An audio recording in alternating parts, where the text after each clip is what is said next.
大家好，我係 Oliver。今日咧，我又想同大家分享咧關於一個好重要嘅人生話題啊。咁原來我哋人生咧都好需要儀式㗎喎。例如我哋出生咧就有滿月宴啦，生日又有生日宴啦，咁結婚又有結婚嘅結婚禮物啊。跟住咧去世可能又會有喪禮啦。咁其實我哋嘅人生過去唔係淨止呢啲儀式㗎喎，仲有好多嘅。例如我哋嘅夢想啦。我記得咧，我喺2006年嘅時候咧，我就咧買咗一本夢想書啦。呢一本夢想書咧就係要寫100個夢想嘅。咁我咧就好努力咁樣寫咗100個啦。咁去到2010年嘅時候咧，我就發現咧，咦，我完成咗60幾個喎。咁但係咧，我就發現有一啲夢想咧，可能我唔會做嘅。咁於是乎我就再買咗一本夢想書啦。呢個係第二本嚟嘅。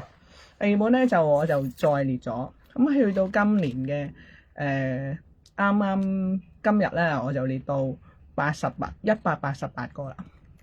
咁咧，而我完成咗個夢想咧，就有121個。咁點解我會知道係121個咧？嗱，睇唔睇到一張紙啊？我就買咗張紙啦。當我咧完成咗夢想嘅時候咧，我就會貼一張落去。咁而家咧最未曾貼嘅咧就係122咯。咁我就知道咧我已經完成咗121個啦。咁我哋點做咧？嗱，我哋睇翻呢一頁咧。咁首先咧，我有畫畫啦。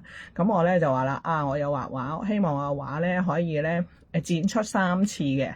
咁我呢個咧，我係列咗出嚟之後咧，去到我係2021年嗰陣時列出嚟嘅。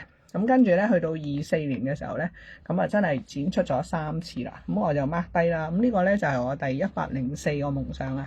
咁所以咧都好鼓勵大家咧，就去買一本咁樣嘅夢想書啦。